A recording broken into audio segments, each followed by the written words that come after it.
Washington, D.C. had been buzzing for weeks. The air was electric with tension as President Donald J. Trump, now in his second term, had just announced a massive 145% tariff on all Chinese imports, igniting what was now being called the Great Trade War of 2025. This aggressive move came after months of failed negotiations with Beijing, and the American public was split. Some praised the bold stand against Chinese manufacturing dominance, while others feared economic backlash. But inside the White House, there was one woman standing firm beside the president, Karoline Leavitt, the sharp, composed, and ever so confident White House press secretary. At just 30 years old, she had become a conservative icon and a symbol of the administration's ironclad messaging. The nation watched her press briefings the way people once tuned into primetime television. Her crisp responses, composed demeanor, and razor-sharp wit had earned her both admiration and envy in D.C. circles. Among her fiercest critics stood Alexandria Ocasio-Cortez, AOC, the ever-vocal progressive congresswoman from New York, who had built her brand around fiery speeches, social media soundbites, and clashing with conservatives. It was on the day of the Capitol Unity Gala, an annual bipartisan event where political leaders, celebrities, and media moguls gathered, that the drama truly unfolded. The event had just begun, and Karoline Leavitt had arrived in a dazzling white dress, tailored to perfection. Cameras flashed. Her presence was magnetic, her walk down the red carpet confident. She had chosen a simple, elegant look, classic American style, with a small pin of the U.S. flag on her chest. Unknown to many, the dress had been custom-made by a small family-run business in North Carolina, one of the thousands struggling to survive against the tide of cheap foreign imports. It was a statement in itself, a silent nod to the administration's America First agenda. But AOC had other plans. From across the gala floor, AOC sauntered toward the press area, donning a shiny red designer gown that screamed high fashion. Flanked by left-leaning reporters and cameras eager for a soundbite, she smirked, pointed toward Karoline, and said loud enough for nearby mics to catch, "Irony must be the theme tonight." The White House press secretary fighting a trade war with China, while wearing a dress made in China. Gasps, snickers, cameras clicked. Twitter began lighting up like wildfire within minutes. Karoline, standing just a few steps away, heard it. Everyone did. The moment echoed through the grand hall like a thunderclap.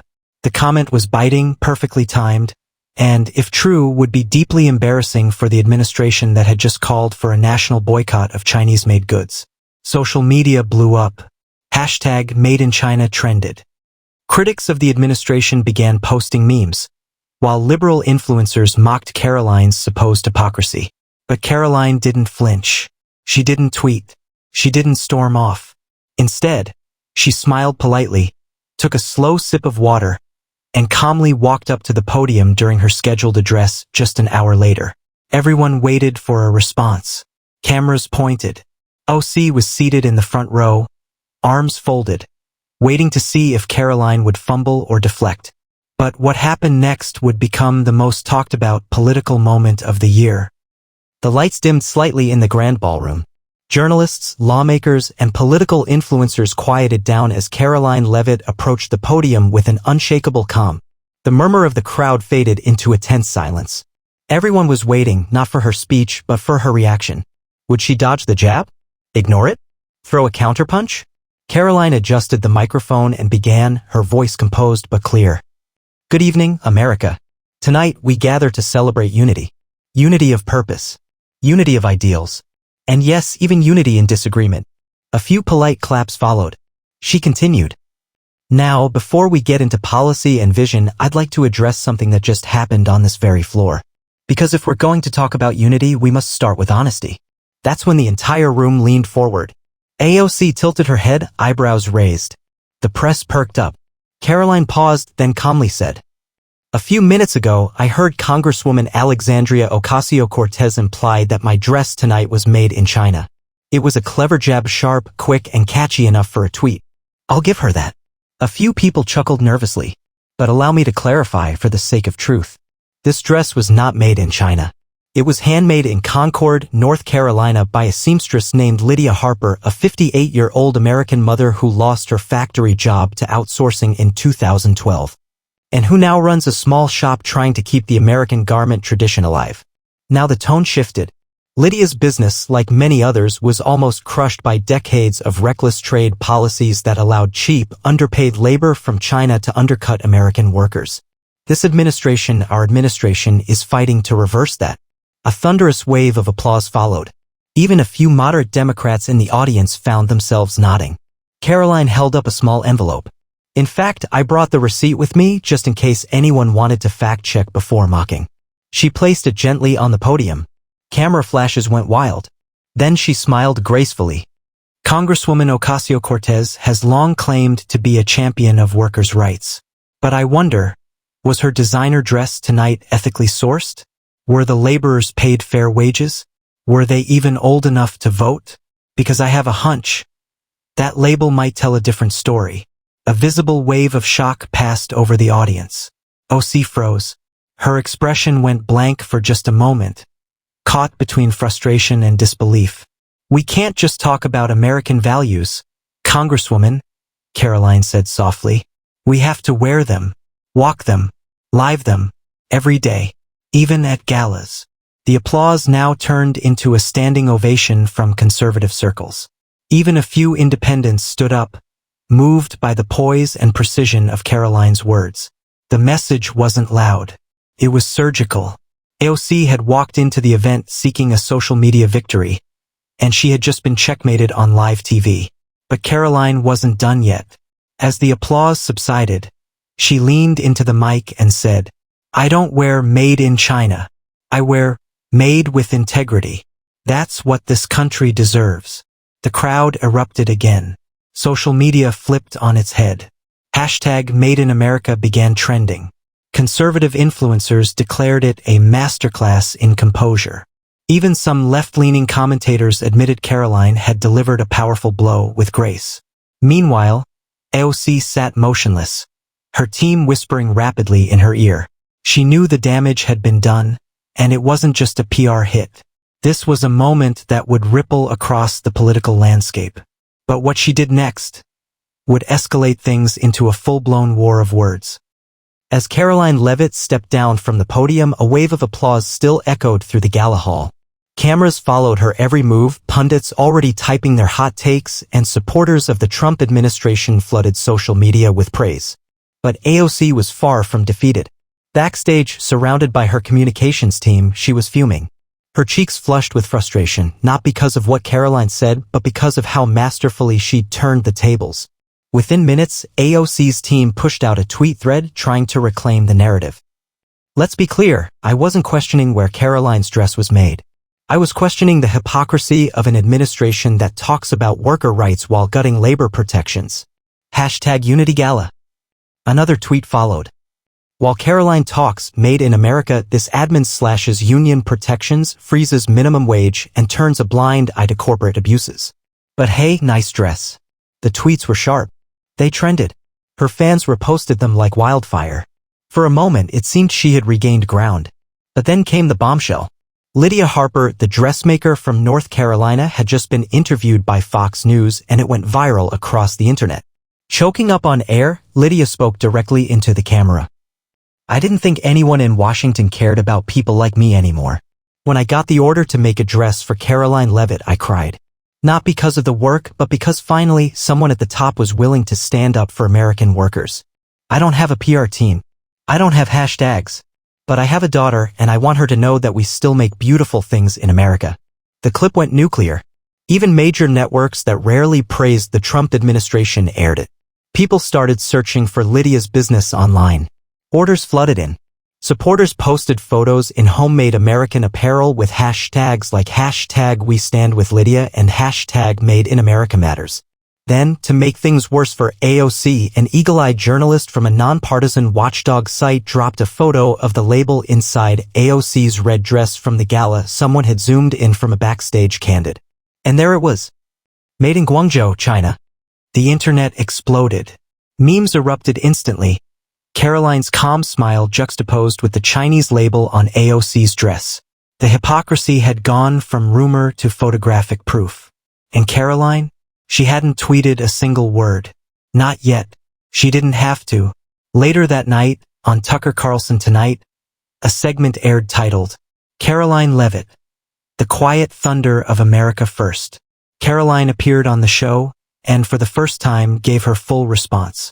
This isn't about dresses. It's about values. It's about the thousands of families like Lydia's who watched their jobs vanish while politicians gave lip service and bought foreign goods. We didn't start this trade war with China to make headlines. We did it to reclaim our economic soul. Tucker leaned in. Are you saying the Congresswoman's comments were calculated? Karoline replied coolly. I think they were scripted and poorly researched. Boom. Mic. Drop. The next day, even traditionally left-leaning outlets had to admit Karoline had turned what could have been a PR blunder into a national moment. Polls showed a 7-point jump in public approval for the administration's tariffs on Chinese goods. Young voters on TikTok started sharing Buy American challenges. As for AOC, she stayed uncharacteristically silent for 48 hours. And in DC time, that was an eternity. But the silence was broken in a way no one expected. The halls of the White House were unusually quiet for a Monday morning, except inside the West Wing, where a sharp, familiar voice echoed with unmistakable energy. Get Karoline in here. Now. President Donald J. Trump, dressed in his classic Navy suit with a fire-red tie, stood beside the resolute desk, watching footage of Karoline's speech and the subsequent media fallout. He turned to his chief of staff and grinned. She crushed it. Totally crushed it. Did you see AOC's face? She looked like she bit into a lemon. Karoline walked in just moments later, clutching her leather binder, prepared for the day's press briefings. She wasn't expecting an audience with the president so soon. Trump turned to her, arms wide. Karoline, that was incredible. You didn't just answer a jab. You created a movement. They're calling it the new Reagan moment. But with heels. Karoline smiled, a bit embarrassed by the praise. Thank you, Mr. President. I just told the truth. The American people are hungry for someone who stands up without shouting. Trump gave a half chuckle. Well, they got it. But now we ride the wave. I want you to go live today. Bring the receipts. Bring the passion. And let the people know we're not backing down in this trade war. China's days of freeloading are over. Karoline, that was incredible. You didn't just answer a jab, you created a movement. They're calling it the new Reagan moment, but with heels. Karoline smiled, a bit embarrassed by the praise. Thank you, Mr. President. I just told the truth. The American people are hungry for someone who stands up without shouting. Trump gave a half chuckle. Well, they got it. But now we ride the wave. I want you to go live today. Bring the receipts. Bring the passion. And let the people know we're not backing down in this trade war. China's days of freeloading are over. Meanwhile, across town in a DC cafe, AOC sat huddled with her inner circle, her signature oversized glasses on the table, her phone lighting up with headlines. Karoline Leavitt turns tables on AOC, America cheers. Trade war sparks fashion war, Leavitt versus AOC. Made in China?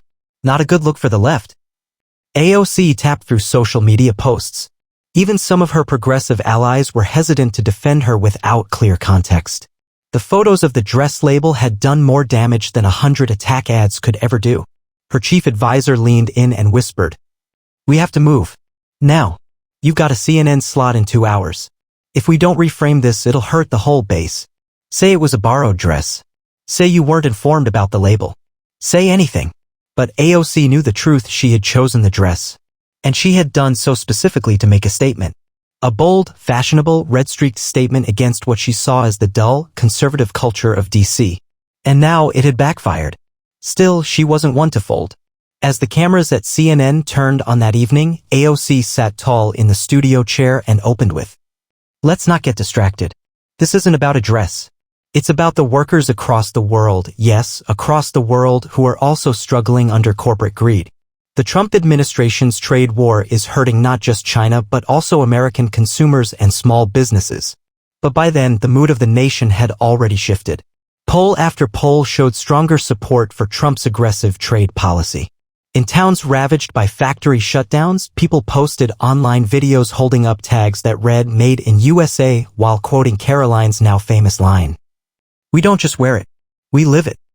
Back in the White House press room, Karoline stood behind the podium once again.